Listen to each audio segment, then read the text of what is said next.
Келесі бізде көбейтудің қасиеттері болатын. Көбейтудің қасиеттерінің ішінде қандай болатын? Көбейтудің қасиеттерінің ішінде біріншісі ауыстырымдық қасиет. Яғни А көбейтілген Б тең Б көбейтілген А болатын. Бұл да ауыстырымдық. Былайша айтқанда жаңағы сияқты бұл жерде де қандай? 7-ге мысалы 8-ді көбейтсем 72, ал 7-ге 8-ді көбейтсем 56, 8-ге 7-ні көбейтсем 56. Ауыстырып көбейте берсең қайтеді? Бола береді. Дәл сол сияқты қандай? Терімділік қасиеті. Алдымен А мен Б-ны көбейтіп алып, сонан кейін С-ны көбейтсең де, немесе А-ға алдымен Б мен С-ны көбейтіп, сонан кейін А-ға көбейтсең де қайтеді? Бола береді. Бұл терімділік қасиеттері. Енді осы нәрселерді біз жаңағы есептеу барысында қолданатын боламыз. Тағы бір өте маңызды қасиет, ол қандай? Үлестірімдік қасиет. Үлестірімдік деген А қосылған Б-ға С-ны көбейтетін болсақ, ол А-ға С-ны және Б-ға С-ны көбейтіп, содан кейін қоссақта бола береді. Мысалы айтайық, мына үлестірімдік қасиетке. Мысалы, 5 қосылған 4-ге оған 6-ны көбейтетін болсақ. Сонда, мынау бойынша көбейтетін болсақ, 5-ке 4-ті қоссақ қанша? 9, 9-ға 6-ны көбейтсек, қанша болады? 6-9, 54 болады. Енді, мен мынаны битіп көбейтейін міне. 5 қосылған 4 көбейтілген 6 тең болады. 5-ке 6-ны көбейтім, міне 5-ке 6-ны көбейтім, оған қосамын 4-ке 6-ны көбейтім. 4-ке 6-ны көбейтім. Сол кезде тең болады. 5-ке 6-ны көбейтсем 30 болады, 4-ке 6-ны көбейтсем 24 болады, бәрібір қоссам 54, ол мына нәтижемен қандай шығып тұр міне? Бірдей шығып тұр. Сондықтан қайтеді екенбіз онда? А-ға Б-ны қосып алып С-ға көбейту деген сөз, А-ға С-ны көбейтіп, Б-ға С-ны көбейтіп, сонан кейін барып қоссақта бола береді екен. Ал ол алдыңғы жағында тұрса да болады. Яғни ол бұлай болып тұрса, С көбейтілген А қосылған Б болатын болса, онда қандай болады? Бәрібір А-сы қосылған Б-сы қайтеді екен? Орындала береді екен. Орындала береді екен. Енді бұл қасиет бөлуге орындалама деген нәрсені айтайық. Бөлуге орындалама. Ол қайтеді? Бөлуге де оң жақта болса бөлуге орындалады, сол жақта болса орындалмайды. Сол туралы айта салайын. Мысалы, қараңыздар, 18 қосу 54 бөлінген 6 болса. Мына жерден онда, егер мынаны жеке-жеке бөлсем мен, 18-ді 6-ға бөлсем, оған қоссам, 54-ті 6-ға бөлсем. Сол кезде 18-ді 6-ға бөлсем 3 болады, ал 3-ке қоссам 54-ті 6-9-54 9 болады, қосатын болсам 12 шығады екен. Ал мұны екеуін қоссам, іс жүзінде мына жерде қосайын. Мұнаға мынаны қоссам 2 болады, 72. Сонда 72-ні 6-ға бөлсем. О кезде де бәрібір қанша шығады екен? 12 шығады екен. Демек, бөлуде болғанда, оң жағында болса қайтеді? Орындалады. Оң жағында болса қайтеді екен? Орындалады екен. Бөлу оң жағында болса. Ал сол жағында болса орындалмайды. Сол туралы айта салайын сіздерге. Мысалы,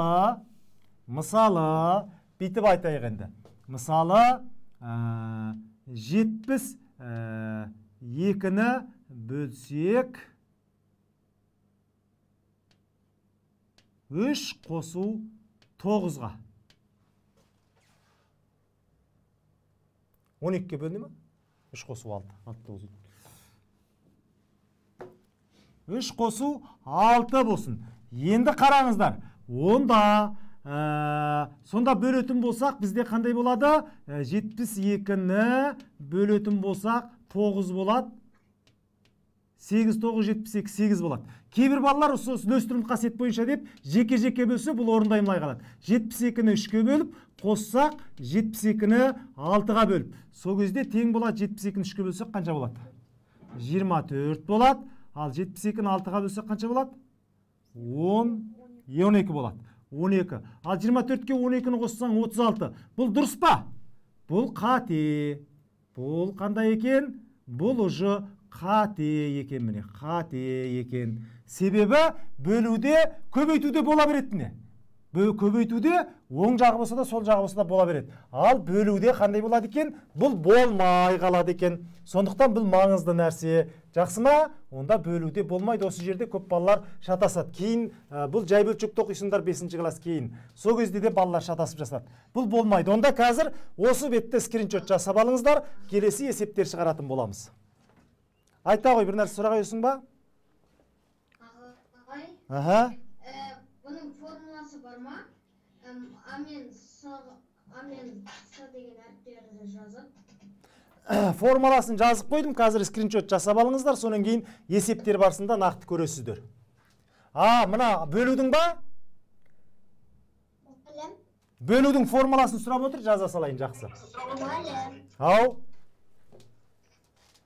Менде сіздің жазғаныңыз қатып жатыр. YouTube-қа саламын, қатып жазса, YouTube-қа саламын, жақсы ма? Жақсы. Иә. Содан тек қана сіздер силкамен көре алатындай жіберем. Бөлудің формуласын сұрап жатыр жаңа бір бала, онда жаза салайын. Бөлуде А бөлінген С қосылған Б бөлінген С болады міне. Ал мына жағы болса болмайды дедім. Жақсы. Скриншот жасап алсаңыздар, келесі есепке кете береміз біз. Жасасаңыздар, келесі бір-екі есеп қарайық. Есептеңіздер дейді. Мынаны оңай тәсілмен, енді бұл оңай қоса саласың, бірақ оңай тәсілмен қалай шығарамыз деген нәрсені айтайық. Бірінші 37-ге не істейміз? 73-ті қосамыз. Неге? Себебі дөңгелек нөл шығатындарды есептейміз негізі біз. Оңай тәсіл дегенде соны қолданамыз. Сонда 37-ге 73-ті қоссаң 110 болады, 110-ға 15-ті қоссаң, енді арқай ауызша есептей аласың 125 болады екен. Иә? Дәл сол сияқты мынаны қалай есептейміз міне? 43 қосу 98 қосу 102 қосу 57. Қайсымен қайсын алайын? Дұрыс, маладес. 43 пен 57-ні, 98 пен 102-ні. Сол кезде бізде дөңгелек сандар шығады. Онда мынадан да 100 шығады, мынадан 200 шығады. Қосқан кезде қанша болады екен? 300 болады екен. Маладес, маладес. Өте жақсы міне. Бұл есептер оңай, қазір ақырындап қиындайтын боламыз. Бірақ тиімді тәсілді қалай қолданамыз деген нәрсені айтып жатырмын балалар. Иә? Жақсы. Енді мына есепті шығарып көріңіздер. 361-ге 639. Маладес. 361-ге 639-ды қосамыз. 275-ке. Дұрыс. Сонда 361-ге қосам 639-ды осылай ауыстырып жерем. Дұрыс па? Қосылған 275-ке қосамын қаншаны? Ойбай, 639 емес, 725-ті. Қосамын қаншаны? 725-ті. Сол кезде тең болады. Жақсы, мен жаңа. Енді мынаны қосқанда қанша болады? 1000 болады. 1000 болады, қосылған анауда 1000 болады. Дұрыс, сол кезде 2000 болады екен. Өте жақсы. Онда кәне, келесі есептерді мен шығарып қойын қатарынан барлығын. Кім алды мен? Шығарады екен, ана бетке өтіп кеттім. Неше мұны, 4 ма? Ал кәне, чатқа жазамыз балалар. Чат бар ғой, шығарып нәтижесін өшірге шуламаңыздар. Чатқа жауаптарын жазасыздар.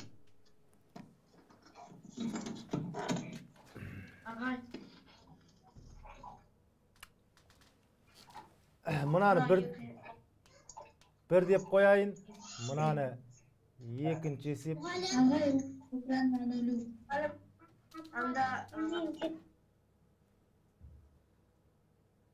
Екран кетіп қалды ма? 517 қосу 297. Жауабын жазыңыздар чатқа. Дәптерге жазамыз ба? Аха, дәптерге. Мұғалім. Иә. Менде сонда қазір жоқ.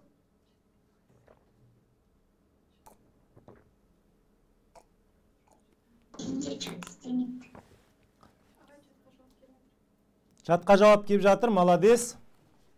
Ағай, менде чат істемейді. Чат істемесе жарайды, оқасы жоқ, келесі жол істейді онда. Дәптеріңе жазып шығарып жазсаң болды.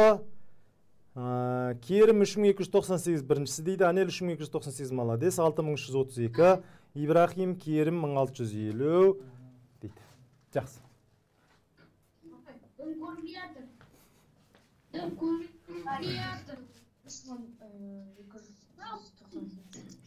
Енді қараңыздар, біріншіне істейміз. 4517-ден 1517-ні азайтып алсақ, ең оңай тәсіл осы болады. Негізі, мына жерге формуланы жазып салайын. Жаңа бір формула сұрап жатыр бір балалар. А қосу Б азайту С-ны қалай істеуге болады? Бұлай істеуге болады, қараңыздар міне. А қосылған Б азайту С-ны тең бұлай істеуге болады. Мына С-ны азайту өзімен бірге алып жүру керек. Ауыстыруға болады. А азайту Б қосу С деп ауыстыруға болады. Түсіндіңіздер ма? Міне.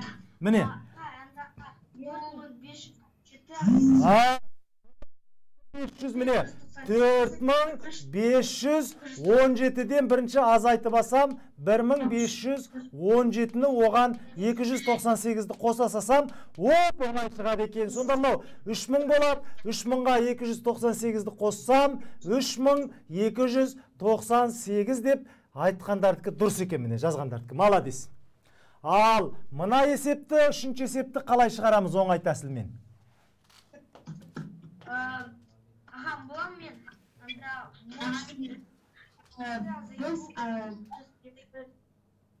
Бұлай істеуге болады. Мына екеуін қосып, азайта салуға болады. Мысалы, 1650-ден азайтамын 1347 қосылған 653-ті. Неге екі рет азайтқанда қосамыз? Бұлайша айтқанда бұл мынандай формула. А азайтылған Б, азайтылған С болса, онда Адан Б мен С-ны қосып барып азайтуға болады. Неге? Мысалы, қараңыздар, 10 азайту 2, азайту 3 болатын болса, қандай? 10 азайту 2 қосу 3 бірдей нәтиже шығады. Бәрібір 5 шығады міне. Мынадан да 5 шығады, мынадан да 5 шығады. Неге? Оны мен бұлай түсіндірейін сіздерге. Мысалы, сенде 10 теңге ақша бар. Мен сенен 2 теңге сұрап алдым. Онда 10 азайту 2 болады. Дұрыс па? Сонан кейін бардым да, тағы да 2 теңге сұрап алдым. Тағы да азайту 3 болады. Дұрыс па? Сонда екінші күні барып 3 теңге сұрап алсам, одан да бір жолда 5 теңге сұрай салсам да бола береді ма? Бола береді. Бұл деген сөз, сонда 10 азайту 5-пен қандай болып қалады? Ұқсас болып қалады. Неге? Жаңа мен сіздерге түсіндірдім, я? 10 теңге сізден бірінші жол 2 теңге алам, екінші жол 3 теңге алам. Сонда ол 10 азайту 2, азайту 3 болады. Сіз үшін. Ал тағы да қалай ойлап? Мен бір рет бар сенен 2 теңге, сонан кейін бар 3 теңге сөйтіп алып жүргенше, бір жолда 5 теңгені аласасам да бола береді ғой. Демек, сонда 2 рет азайтылған нәрсені екеуін қосып барып азайтсаңыз да қайтеді екен, бола береді екен. Міне, түсіндіңіздер ғой, ә? Молодец, өте жақсы. Онда ең оңай осы, міне екеуін қоса салсаң, сонда сенде дөңгелек сан шығады. Сонда тең 3650-ден азайтасың, міне екеуін қосқанда қанша? 2000 ғой дейм, ә? 2000. Соны азайтқан кезде, сол кезде 1650 болады екен, молодец. Ал, мына есепті қалай шығардыңыздар? Оңай тәсілмен. Ол есепті ең бірінші.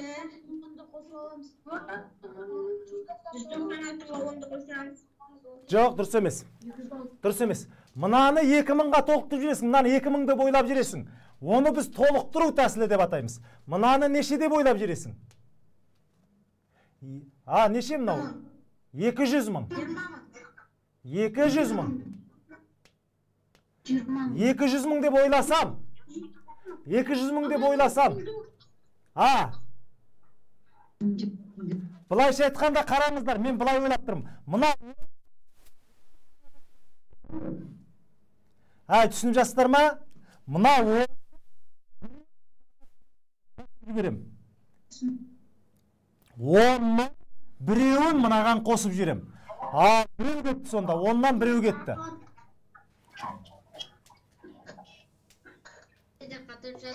Қатып жатыр ма? 10-нан біреу кетті. Енді қосып жіберем. Екісін. Сонда ол екісі ан жаққа кетіп қалды. Енді үшеуін мынаған қосып жіберем. 97-ні нөлге толықтыру үшін үшеу қосылу керек қой. Дұрыс па? Үшеуін осыған қосып жіберем. Ал енді 10-ның төртеуін мынаған қосып жіберем. Төртеуін. Сол кезде менде 200 мың болды. Қосылған қанша болды? Мынау қанша болды? 20 мың болды. 20 мың. Ей, молодец. Мынау қанша? 2 мың. 2 мың болды, дұрыс. Мынау қанша? Ай, дұрыс, 200. Енді ойлайық. 10 мың біреу мынаған кетті, 9 қалды. 2-еу мынаған кетті, 7 қалды. 3-еуі мынаған кетті, 4 қалды. 4-еу мынаған кетті, еш нәрсе қалған жоқ. Сонда 10-ды аналарға таратып жібердім. Анда 220 мың, 2200. Ай, дұрыс. 220, 2200. Молодец. 220.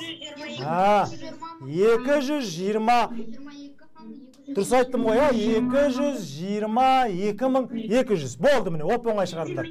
Ай, молодец, өте жақсы. Скриншот жасап алыңыздар. Келесі есепке кетеміз. Жақсы скриншот жасағандар қазір чатқа жіберіп қойсаңыздар болады. Басқа балалар да көріп отыратын қып. Жақсы ма? Аха. Жақсы, келесі есепке кетем. Болдыңдар ғой, Ал келесі есеп. Гаусс тәсілі деген тәсілді кім біледі екен кәне? Мен білем. Ал. Мен білем. Кім айтасың? Мен білген бірақ. 49 қосу 150. Ағай мен айтайын. Жақсы. Молодец балалар. Көріп отырмын мен. Жақсы. Онда бетеміз екен бірінші. Мына 1 мен 50-ді қосамыз. Гаусс тәсілі деген сол. 1 мен 50-ді қосасың, қанша болады? 21. Дұрыс. Міне, сосын 2 мен 49-ды қосасың. Қанша болады? Ол да 1 болады. Сонда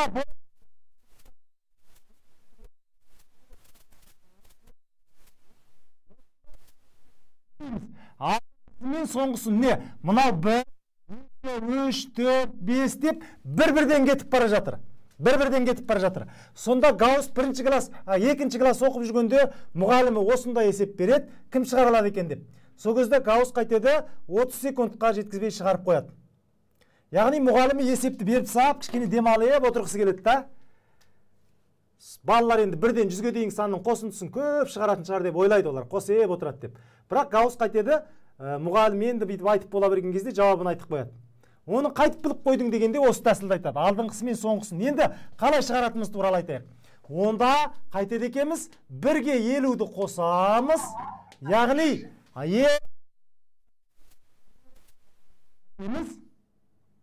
қосамыз. Сонан кейін неше сан бар бізде?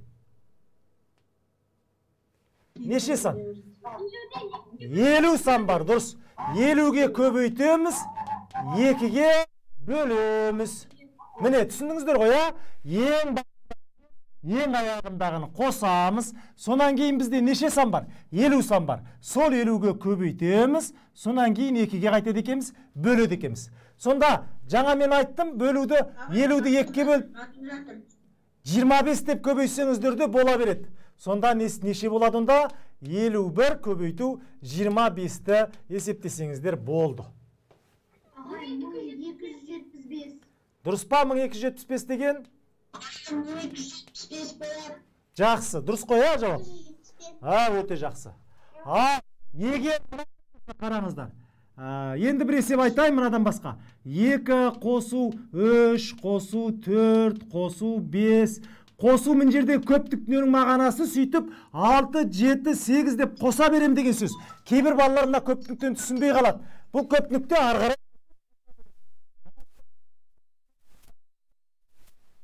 қарай қосу неше болсын? Қосу 59 қосу 60-қа дейін барсын. Сонда қалай есептейміз гәне?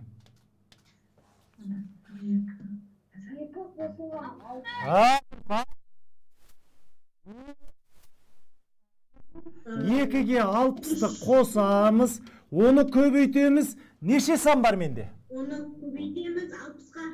Дұрыс емес? 60. Дұрыс емес? 60-қа. 50. Ай, молодец, 59-ға көбейтем. Неге? Себебі қараңдар. 1, 2, 3, 4, 5 деп отырып, мен 60-қа барсам, сонда ол 2-ден басталып тұр. Менде қайсы сан жоқ? Уже 1 деген сан жоқ менде. Сондықтан қайтемін 60-тан 1-ді азайтам. Яғни 1 жоқ о жерде. Сонда қанша болады? 59. 59. Немесе бессем де болады. Кейбір балалар бүйтіп есептейді. 60-тан 2-ні алып тастайды да, мына ең басындағы 2-ні алып тастайды да, қайтадан 1-ді қосып береді. Неге? Себебі 2-ні алып тастағанда 2 жоқ болып кетеді, бірақ 2 есептелу керек, сондықтан 1-ді қосады. Бүйтіп шығарса да болады, бүйтіп шығарса да болады.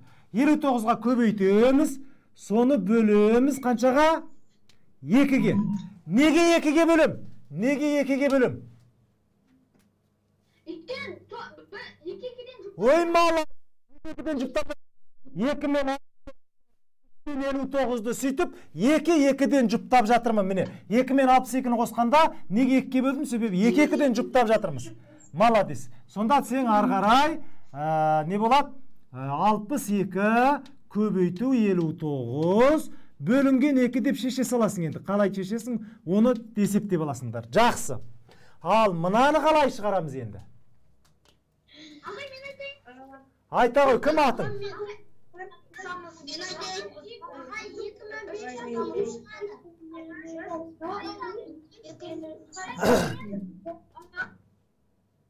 Жақсы, онда мен қазір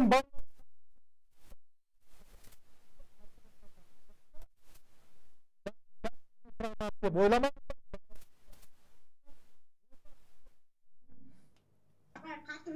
Бір мен 99-ды қосамыз.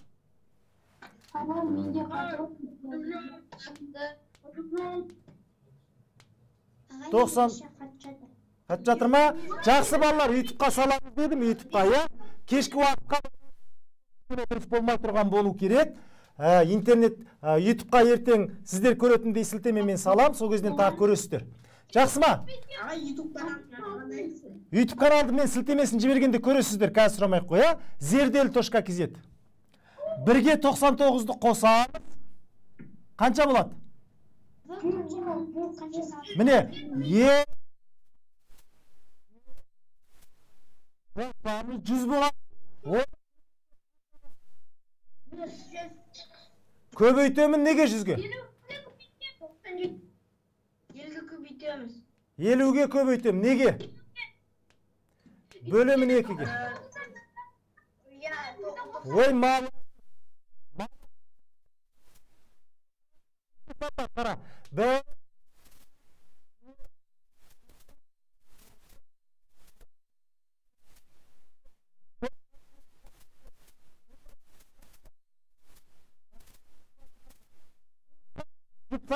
Қараңыздар. Бірден кейін 2 бар, 4 бар.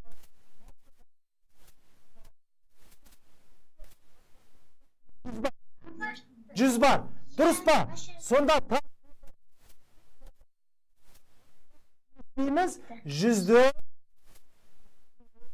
сонда кейін 50 болады.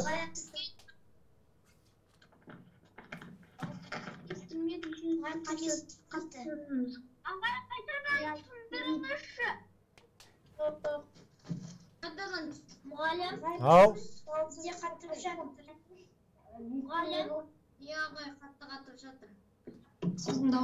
Сенде де қатып тұр ма, кім?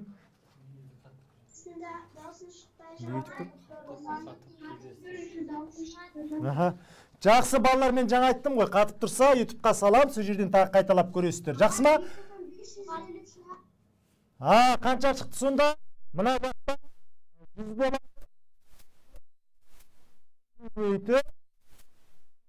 Қанша болады екен?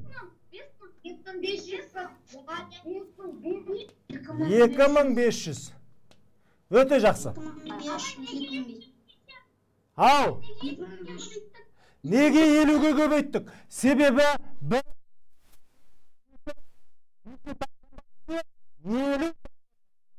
50 тақсан бар екен. Сонда санға көбейтеміз. Сандардың саны нешеу болса, соншаға көбейтеміз. Сонан кейін барып не істейміз? 2-ге бөледі екенбіз. Жақсы, молодец. Онда түсінсеңдер, мына есеп шығарып көріңдер кәне. Жұп сандардың қосындысы 100-ге дейін қанша болады?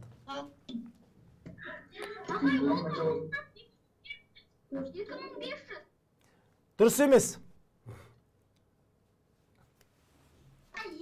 2500. Ой, молодец, 2550 деген дұрыс. 2550 дейді, дұрыс ол. Қара, неге? Себебі жаңа сияқты есептейміз. Мен мына жерді өшіріп тастайын.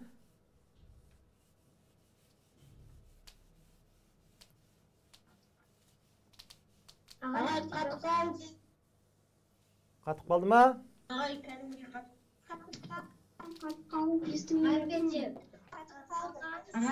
Жақсы, болды.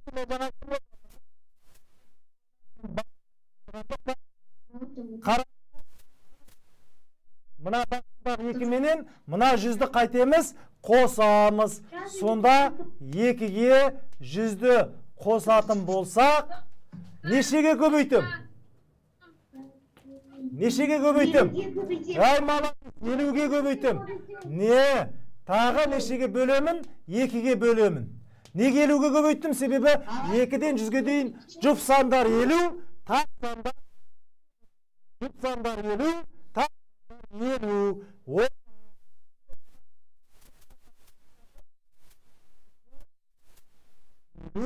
Бөлінген 2, сол кезде тең қанша болады? 2550 болады екен. Кәне скриншот жасап алыңдар. Скриншот жасап алыңдар.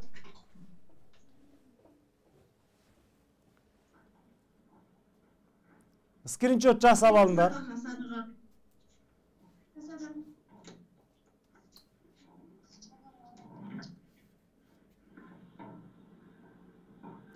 Жасадыңдар ма?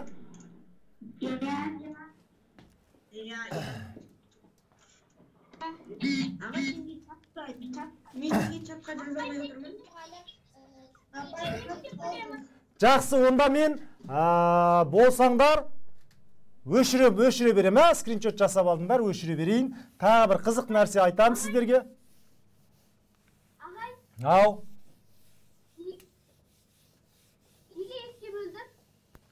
Екіге бөлеміз. Неге? Себебі 2-ден жұптап жатырмыз. Міне. 2 менен нешені қосамыз? 100-ді қосамыз. 2-ден жұптап жатырмыз ғой. Сонда 102 болады. Ал 4-пен нешені қосамыз? 98-ді қосамыз. Сонда 2-ден жұптап жатырмыз. Сол үшін 2550. Дұрыс болды ма 2550 деген? Міне жаздым ғой. Міне тұр. Дұрыс болды, жақсы.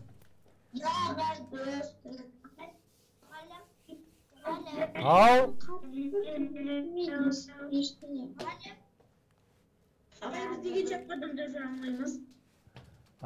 Чат жоғар жақта, ең оң жақ шетінде шығып тұрады, сол жерге жазасыздар. Е?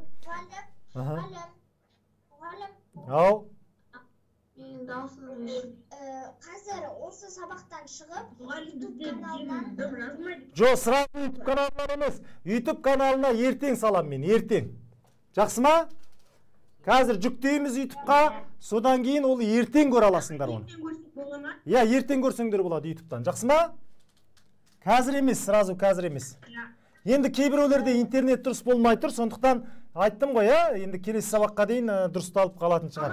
YouTube'дан көру үшін Сілтеме жібереміз, біз сол жерден басасың да сразу кіріп кетесің. Жақсы ма? Онда енді бір қызық есеп айтайын сіздерге. Қараңыздар. Ау.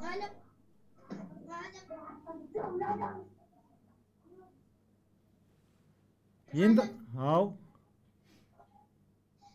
YouTube kanalına көргеннен кейін жауаптарды WhatsApp сіздің жеке чатыңызға жібереміз бе? Жоқ, YouTube-тың өзіне жаза бересің. Тыңдап отырып, сол YouTube-тың өзіне комментарий қылып жаза бересің. Жақсы ма? Жақсы, онда қараңыздар. Мысалы, мынандай бір есеп айтайын сіздерге. 1 қосу 2 қосу 1 қанша болады? Жоқ.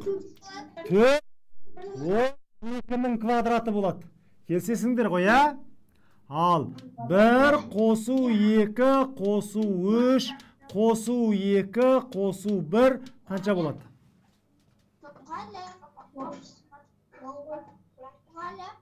Ау. Ей, молодец, 9 болады. Тең ол 3-нің квадраты. Не болды? Ау.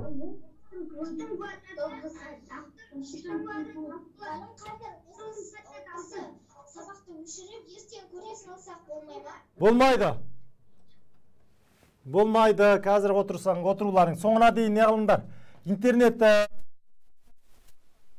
Жақсы ма? Бұдан кейін оның бәрін YouTube'қа салып отырмаймыз біз. Түсініңіздер ғой, бірінші сабақ кішкене сіздерге интернеттеріңіз, нелеріңіз дұрыс болмағаннан кейін солай айтып жатырмын. Жақсы. Енді қараңыздар, 3-нің квадраты. Енді арғарай не болсын? 1 қосылған 2 қосылған 3 қосылған 4 қосылған 3 қосылған 2 қосылған 1 тең 4-тің квадраты шыға ма? Келсесіңдер ма? 16 шығады. 4-тің квадраты. Қандай ереже байқадыңдар? Енді 1 қосылған 2 қосылған 3 қосылған 4 5-ке дейін қосып қайтадан шегінем. Қосылған 4 қосылған 3 қосылған 2 қосылған 1 тең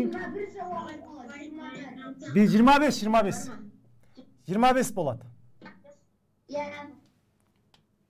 Келсесіңдер ғой, а? Ей, молодец, бір санның квадраты болады екен. Сонда енді содан пайдаланып тағы бір есеп берем. Мынау сендер ан жақтың алғанда үшпей қалып тұр ма?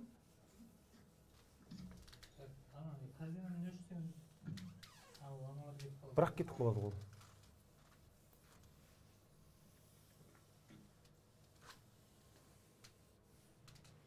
Енді қараңыздар онда.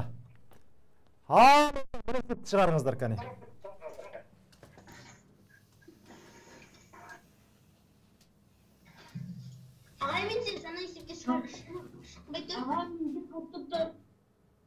Қанша шығатын ада?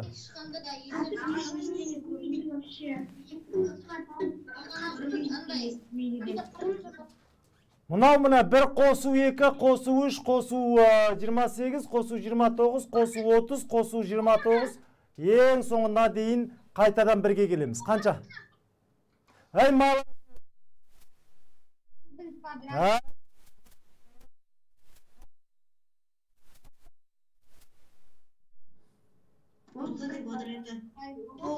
Тоғыз жүз болады, дұрыс. Микрофон.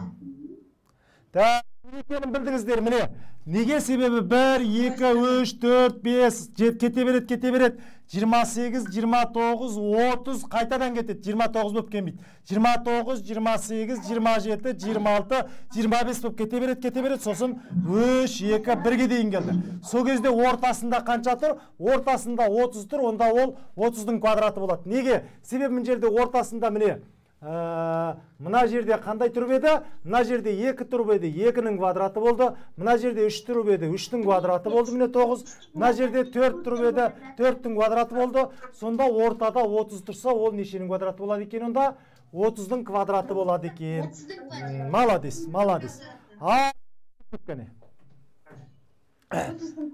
Келесі есеп мынандай дейді. 4 қосу. Ей, молодец! Красавчик! Молодец! Неге? Себебі 12-нің квадраты болады мына жақшаның ішінен. Мына жақшаның ішінен 2012-нің квадраты болады. Оны бөлеміз қаншаға? 2012-ге. Сол кезде те. Ай, молодец. Қанша болады? Ол 2012-нің квадраты деген сөз. 2012 көбейту 2012 деген сөз. Қайтадан бөліп тастасаң 2012-ге. Сол кезде қанша шығады? 2012-нің өзі шығып қалады. Неге бір рет көбейтіп, бір рет бөлсең, сол санның өзі шығады. Молодец. Қанша ауыстырсақ та ол сан өзгермейді. Дұрыс айтасың. Қанша ауыстырсаң да сол сан өзгермейді. Өте жақсы. Скриншот жасап алыңыздар. Тағы да бір рет. Тағы бір рет скриншот жасап алыңыздар. Мұғалім, скриншот жасап алдым. Жасабасаң артынан чатқа да жіберіп қой, жақсы ма? Жасадыңдар ма? Келесі есепке өте берейін, Ал. Бірінші есепті қалай шығарамыз? 25-ті көбейтеміз бе? Оңай тәсілмен қалай?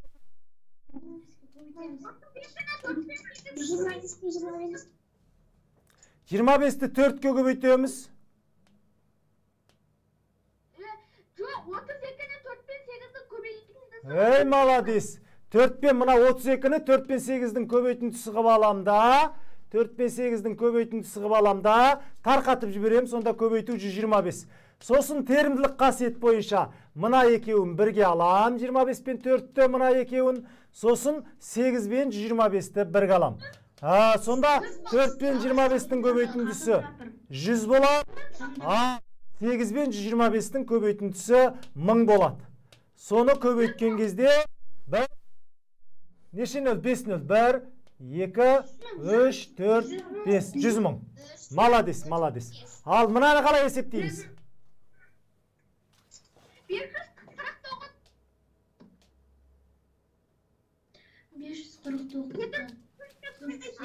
Жоқ, терімділік қасиетті қолданамыз міне.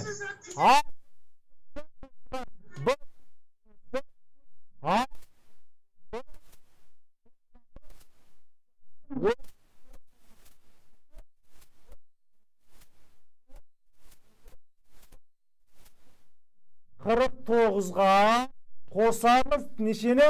451-ді жақшаны жауып тастаймын, көбейтемін қаншаға? 733-ке. Сол кезде қанша болады? Екеуін қоссақ 1000 болады. 1000-ды көбейтеміз 733-ке. Сол кезде тең болады. Қанша? 733 Өте жақсы. Ал. Ай, молодец. 25 дегенді 25 бір көбейту бір деп ойлауға болады. Не 881 мені? Дейміз онда. 118-ге қосамыз 881-ді қосамыз 1-ді. Көбейтеміз 25. Неге бірді қостық дегенді кейбіреулер түсінбей қалу мүмкін. Себебі мына 25 дегенім ол 25 пен 1-дің көбейтіндісі деп ойлауға болады. Түсініңіздер ма? Сол кезде тең қанша болады? 1000 қой деймін тағы да. 1000 көбейту 25 тең қанша болады?